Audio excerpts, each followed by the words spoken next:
Al fijar posicionamiento sobre la reforma constitucional en materia electoral presentada por AMLO, Rubén Ignacio Moreira Valdés, diputado del PRI, se disparó en el pie al exponer que el voto de su grupo parlamentario será en contra y que si bien la discusión sobre las instituciones es válida, siempre debe ser en un ambiente de serenidad y profundo amor a la patria. Las razones del voto en contra, afirmó, es que de cara a los próximos comicios de 2024 no es pertinente ni prudente la reforma que se propone, ni tampoco es válido enfrentarse en temas que son sensibles a la sociedad y que dizque polarizan y dividen, espetó el cínico. El PRI, señaló el demagogo, está convencido de la democracia en sus tres dimensiones, directa, representativa y participativa. Añadió que su negativa a tocar al INE no es un cheque en blanco. Exigimos a este órgano austeridad en su operación, prudencia en sus decisiones políticas y mejora en sus procesos institucionales. Expresó desesperado que el dictamen es omiso ante el mayor enemigo de la democracia, el narcotráfico. Hacemos votos porque triunfe la reconciliación nacional y se derrote la polarización y se derrote el odio, finalizó uno de los cínicos promotores de la guerra sucia contra AMLO. Ante la demagogia, hipocresía y cinismo del PRIAN, el diputado de la 4T, Carlos Alberto Puente Salas, dijo que se debe reconocer que hoy tenemos una autoridad electoral tanto en el instituto como en el tribunal que es perfectible. Es triste, agregó, que no legislemos en consecuencia con responsabilidad de cara a la nación, en lo que sí hace falta. Estimó que se pudo haber construido un documento en consenso, como deben ser todas las reformas político-electorales. Afirmó que vamos a seguir trabajando a favor de un México para que se tengan más y mejores oportunidades, y en materia político-electoral yo no descarto que sigamos trabajando, hacer uso y ejercicio de la política para que podamos avanzar en todas las adecuaciones legales que sabemos que se requieren para el fortalecimiento democrático de nuestro país, finalizó contundente, no sin antes restregarles que obedecen a los caprichos y órdenes de un solo hombre llamado Claudio X González. Veamos enseguida cómo el diputado Carlos Alberto Puente despedaza a Rubén Moreira por defender los privilegios de su cómplice en los fraudes, el INE de Lencho Córdoba. Diputadas y diputados, el voto del Partido Revolucionario Institucional es en contra del dictamen que hoy se discute. Dictamen con el cual se pretenden modificar diversos artículos de la Constitución General de la República, todos relacionados con el sistema de elecciones. Lo que esta soberanía va a discutir no es cosa menor. Hay propuestas en el dictamen que tratan de asuntos centrales de nuestra vida democrática y de nuestro sistema de elecciones. Textos en cuya redacción se sostienen instituciones que son producto de varias décadas de lucha del pueblo y de largos debates académicos y legislativos. Tengo la encomienda de mi partido y de mis compañeros legisladores de motivar el sentido de nuestra decisión. Votaremos en contra, seguros de que nos asiste la razón, y lo hacemos después de analizar, discutir y reflexionar los cambios propuestos. En la formación de nuestra convicción hay insumos que son determinantes. Primero, los argumentos expresados en los ejercicios de Parlamento abierto realizados en esta Cámara, tanto el que auspició la Junta de Coordinación Política como el que impulsaron los partidos opositores PRI, PAN, PRD. Segunda, una profunda revisión a los procesos históricos que sostienen la actual ley, un detenido estudio de la legislación comparada y una revisión de las opiniones de académicos y especialistas. Tercero, por supuesto, la muy valiosa y vigorosa opinión de las y los mexicanos que, interesados en el tema, han salido a las calles a manifestar sus ideas. Compañeros, es evidente que México vive momentos de polarización y encono. El país que será de nuestros hijos y nietos no se merece que florezca el odio y el enfrentamiento. Es nuestra obligación, como miembros de un partido histórico, llamar a las fuerzas políticas y a la sociedad a un esfuerzo de reconciliación nacional e insistir que el país está antes que las disputas de los personajes, que los intereses de los grupos de poder y que las riñas político-electorales. Es nuestra obligación señalar que la discusión sobre las instituciones es válida, pero siempre en un ambiente de serenidad y de profundo amor a la patria, y no en la arena de los insultos y en la generación de rencores. Votaremos en contra del dictamen con la calidad y el valor que nos da el saber tomar decisiones. El PRI ha construido gobernabilidad e instituciones. Me atrevo a decir que las más sólidas, funcionales y estables que hoy tiene la nación salieron de la acción y el pensamiento de mi partido. El PRI, a lo largo de 90 años, ha entendido el signo de los tiempos y no ha rehuido nunca su responsabilidad histórica. En nuestra vida institucional y en su caso, como partido en el gobierno, hemos reconocido errores, hemos escuchado a la sociedad y entendido las tensiones que en el mundo se presentan. En el PRI nos ha tocado tomar decisiones difíciles, muy difíciles, y también asumir los costos de ser gobierno y resolver en favor del futuro y no de la popularidad momentánea que luego se antoja en el presente. Hace unos meses votamos en contra de una reforma eléctrica que era del todo o nada. Y apenas unas semanas atrás impulsamos la posibilidad de que el ejército pueda participar en tareas de seguridad hasta el 2028. Por cierto, vuelvo a aclarar, también rechazamos que la Guardia Nacional se encuadre en las Fuerzas Armadas. De todas las votaciones me siento orgulloso. La decisión en estos casos se sostiene en la convicción de que optamos por lo mejor para el país y de que el tiempo nos dará la razón más temprano que tarde. Llegamos a este debate seguros de nuestros argumentos. Al PRI no le mueve el odio, ni los resabios, ni las venganzas, ni mucho menos las ganas de que el país fracase y con ello sacar provecho político.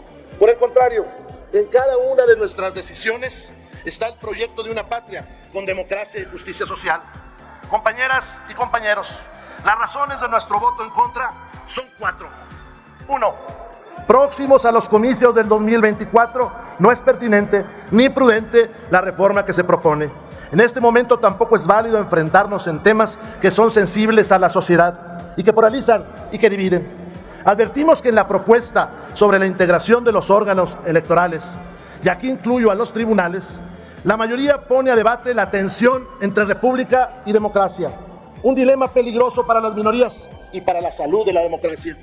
En el PRI somos unos convencidos de la democracia en sus 3 dimensiones: directa, representativa y participativa. Y no tenemos ninguna duda que el pueblo es la máxima autoridad. Sin embargo, atendiendo a la historia y a las mejores prácticas democráticas que hay en el mundo, no resulta conveniente que la fuente de legitimidad de jueces y árbitros sea la misma que la de los poderes legislativo y ejecutivo. La búsqueda de los contrapesos solo es posible si quien dice el derecho, juez o árbitro, es seleccionado en la dialéctica de los poderes que tienen legitimidad popular directa. Para el juez o árbitro, una hipotética legitimidad producto de una selección directa, paradójicamente, los coloca sobre los poderes esencialmente populares y evita su rendición de cuentas. Politizar al juez es politizar la aplicación de la ley. Nuestra negativa a tocar el INE no es un cheque en blanco. Exigimos a este órgano austeridad en su operación, prudencia en sus posiciones políticas y mejora en sus procesos institucionales. Queremos un árbitro que trabaje sin estridencias y que con su mesura aliente el diálogo y la reconciliación nacional. Un árbitro que con sus resultados construya los argumentos de su legitimidad y no se convierta en parte. La segunda razón para el voto en contra es la esencia centralista de la propuesta. La que debatimos, esta propuesta, se suma a una lista de acciones que desde hace décadas se han enderezado en contra del Pacto Federal. Para minar a las entidades, los argumentos sobran, pero siempre se pontifica que el centro es mejor que las partes de la Unión. Igual, en materia presupuestal se quitan recursos a los estados que facultades en materia educativa, de salud o elecciones. Mexicanas y mexicanos, parece que no aprendimos la lección del siglo XIX, donde el centralismo de los conservadores fue responsable de la pérdida del territorio nacional y de grandes catástrofes. Como en el pasado, ahora se prefiere atraer que fortalecer. Se prefiere intervenir a los estados que abonar a su bonanza. Tercera razón del voto. Este dictamen es omiso ante el mayor enemigo de la democracia, el narcotráfico. Ese es el mayor enemigo de la democracia. El crimen de las elecciones es una realidad que no se enfrenta y poco se discute en esta Cámara o en los órganos electorales. Digámoslo con claridad. En la 14 economía del mundo que somos nosotros, se asesina candidatos. Hay zonas donde no es posible hacer campaña o de manera inesperada contendientes, sobre todo mujeres, se retiran de las justas electorales. De todo esto, poco se discute y nada se resuelve. Poco discutimos y nada resolvemos. Les dejo algunas cifras de la tragedia. Escuchémoslas todos, porque aquí son responsables los 3 órdenes de gobierno. De 2018 a 2022, se han suscitado entre homicidios, atentados y amenazas 717 ataques a candidatas o candidatos. En este mismo periodo, y es para dar vergüenza, se asesinaron a 214 alcaldes, regidores o síndicos. Si no hacemos algo, el narco va a dominar la política nacional. Espero nos quede claro el peligro que acecha la democracia mexicana. De no hacer algo, muy pronto, en unos años, viviremos en un narcoestado. En 2018, un joven político salía de un debate electoral. Un cobarde le disparó en la cabeza. Murió en los brazos de su esposa y a unos pasos de su hija recién nacida. Como alcalde, había pacificado su ciudad. Al momento de morir, hacía campaña para diputado federal. Prometía que de ganar, en esta tribuna lucharía contra el narco. Encabezaba las encuestas. Los buitres lo criticaban por contar con guardias. Él cedió a la presión y una bala lo mató. Su oponente llegó a esta Cámara sin hablar de seguridad. Asamblea, ante nuestro silencio, se perpetúa el crimen y la democracia se debilita. Necesitamos dispositivos legales modernos para combatir al flagelo. Requerimos normas para disolver a los municipios que están bajo el dominio de la mafia, para suspender campañas ante el homicidio de candidatos, normas para blindar a los electores y para prohibir que en las campañas se realice apología del crimen. Necesitamos que los delitos cometidos por el narco contra los candidatos y electores no prescriban, que los partidos condenen al narcotráfico y en sus programas de acción comprometan luchar contra él. Tenemos que estar listas, amigos y amigos, ante la eventualidad de que la mafia del narco intente construir agrupaciones políticas. Espero, lo digo con respeto, la gran marcha que nos una a todos en contra del crimen y el narco y que haga a un lado el uso político de la seguridad. México lo vale y la democracia lo demanda. Hay una cuarta razón y está ligada a la diversidad que tiene esta Cámara. Necesitamos un anclaje político en la Constitución General de la República para garantizar el derecho de todas y de todos a estar en esta tribuna. Sin embargo, no se propone nada en esta iniciativa. No quiero dejar de mencionar que el Estado laico lo acechan las fuerzas conservadoras y que en las primeras oportunidades intentarán echar para atrás los pasos que hemos dado en tribunales o normas secundarias. Compañeras y compañeros, he argumentado las razones que forman convicción en nuestro grupo parlamentario para votar en contra del dictamen. Nos anima a los priistas, como le he dicho, el amor a la patria y nuestro compromiso con la democracia, con México, con sus habitantes. Queremos un mejor país y sabemos que para ello se requiere la mayor de las participaciones.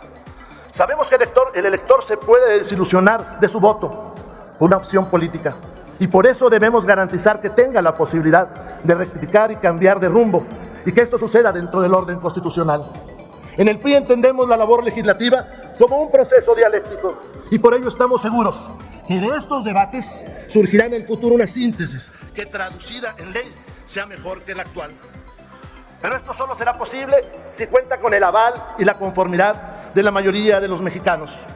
Hacemos votos por un debate sereno sobre el rumbo del país. Hacemos votos porque triunfe la reconciliación nacional y se derrote la polarización y se derrote el odio. México es primero y nosotros queremos un país para todas y para todos. Queremos un país en paz. ¡Viva México! Muy buenas tardes. Honorable Asamblea, el día de hoy hay que dejarle claro al pueblo de México Que venimos a hacer un posicionamiento político. Es un momento de definición política.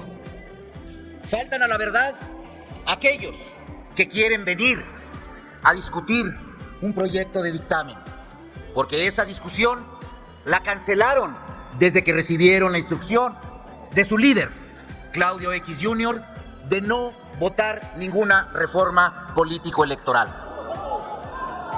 Es una tristeza. Es una tristeza que por segunda vez queden atrapados en su narrativa. Que por segunda ocasión, después de la moratoria, si ya no recuerdan, nuevamente queden atrapados en una narrativa que ustedes saben que no responde a lo que quieren ustedes en lo individual, a lo que comparten con muchos otros como grupo parlamentario y a lo que consideran que es necesario como partido político. Y miren, a ustedes les dieron la instrucción y la tomaron, obedecieron y quedaron atrapados en esa marcha que no fue operada ni por el PRD, ni por el PAN y ni por el PRI. ¿En dónde? Ese INE no se toca. Quiero que los coordinadores parlamentarios de la Revolución Democrática, de Acción Nacional y del Revolucionario Institucional vengan a desmentirme que no hemos coincidido en muchas cosas que sí necesitamos reformar al Instituto Nacional Electoral. Es bien fácil mentirle a México con una frase que construyeron desde Kimberly-Clark. El INE no se toca. No es así, compañeras y compañeros. Tristemente, ustedes se negaron a que hubiera un trabajo sobre una reforma político-electoral, condicionando a que no iban a aceptar nada y era un voto en contra. Ante ello y ante una definición política, nosotros ya respondimos. Participamos de una coalición legislativa y parlamentaria desde la pasada legislatura. La ratificamos en lo electoral, en el pasado proceso electoral, construyendo una mayoría. Y el día de hoy aquí, en el Pleno de la Cámara de Diputados, ratificamos nuestro compromiso para seguir acompañando y respaldando a esta mayoría que se presenta y representa a la mayoría de las mexicanas y los mexicanos en esta Cámara de los Diputados. Una mayoría que apoya y respalda al presidente de la República, Andrés Manuel López Obrador. Es muy triste que se haya ignorado más de 100 iniciativas en materia político-electoral que existen en poder de esta Cámara de los Diputados y tratar de enterrarlas con una frase del INE no se toca. Mienten aquellos que vinieron a decir que el Parlamento abierto fue una simulación. En el Parlamento abierto buscamos hablar de todas las iniciativas, buscamos hablar de todo lo bueno que todos los grupos parlamentarios tienen y que podemos construir. Me queda muy claro que ustedes tomaron una definición y no pueden echarse para atrás. Están atrapados en ello nuevamente, como les pasó en la moratoria, ahora con la reforma político-electoral. Pero claramente hay que también hablarle a México y decirle, sí va a haber reforma electoral. Ese es el doble discurso, el cinismo y la desfachatez con la que vienen a hablarle aquí al país. Porque va a venir las secundarias, que ahí vienen en un ratito, Y que nada más le digo a México, que con el voto de Acción Nacional, del PRD, del Revolucionario Institucional, ¿sí? Se aprobó el orden del día. Sí, para eso estoy, querida compañera, para hablar, para eso estamos. Y cuando hablo, te veo de frente, y no te lo niego, y no es esto. Claro que me pertenezco. Ustedes son los que le pertenecen a Claudio X Jr. Tristemente, porque ni siquiera responden a su partido. Hoy tienen patrón, deberían de cobrar en Kimberly-Clark, no aquí en la Cámara de Diputados, en donde se les paga para legislar. Se han convertido en cínicos, se han convertido en representantes de esas personalidades que cada quien elige a quien representar. Yo lo respeto. Nada más que hablemos con toda claridad. Sí, vamos a ir a unas secundarias. Y después vamos a ir seguramente ahí, a cositas por abajo, porque a todos tenemos intereses en legislar en materia electoral. Al tiempo, porque no podemos condenar al país a dejar las cosas como están. Hoy defienden un INE de 11 consejeros. Si verdaderamente fuera lo que están defendiendo, ese IFE original, en donde tenía 7 consejeros, ¿por qué no decirle a México cuál fue el acuerdo para que salieran los 4 adicionales? ¿Y por qué se hizo eso aquí en la Cámara de los Diputados? Es para que alcanzara el reparto de cuotas. Como dicen en ese refrán tan mexicano, había que echarle más agua a los frijoles para que alcanzara el reparto de cuotas para los cuates. Y ahí sí se hizo. Y dio para incrementar a 11 consejeros. Claro que han tocado al INE. Y claro que se tiene que tocar en muchas cosas, porque lo que tenemos que reconocer ante nuestro país es que hoy tenemos una autoridad electoral, tanto en el instituto como en el tribunal, que es perfectible. Es triste que no nos pongamos a trabajar, que no legislemos en consecuencia, con responsabilidad y de cara a la nación, en lo que sí hace falta. Podían diferir en muchas cosas de la iniciativa del titular del Ejecutivo, pero había y quedaban más de 100 iniciativas para que pudiéramos legislar y haber construido un documento en consenso, como deben de ser todas las reformas político-electorales. Las modificaciones al árbitro electoral para que nadie se pueda llamar a robado en el próximo procesos electorales que están por venir. Como lo decimos hoy venimos a ratificar nuestro respaldo al gobierno del presidente Andrés Manuel López Obrador. El día de hoy venimos a definirnos nuevamente y a reafirmar nuestro compromiso en nuestra coalición opositora. Vamos a seguir trabajando a favor de un México para que tenga más y mejores oportunidades. En materia político-electoral, yo no descarto que sigamos trabajando, hacer uso y ejercicio de la política para que podamos avanzar en todas las adecuaciones legales que sabemos, más allá de eslogans, de frases y de campañas mediáticas que se requieren para el fortalecimiento democrático de nuestro país. Yo les vengo a hablar y a invitar a que sigamos trabajando, a que verdaderamente construyamos a favor de este país. Nosotros, desde los votos que tenemos con nuestra mayoría, avanzaremos en las reformas legales hasta donde nos permite el mandato constitucional. Para todas las demás, los esperaremos en febrero para que ya se haya olvidado un poquito ahí su patrón y a ver si les dan permiso de legislar a favor de México y no solamente de unos cuantos. Por su atención, muchas gracias. Es cuanto, presidente. Dale en me gusta, suscríbete, activa la campanita y compártelo para que más gente lo vea.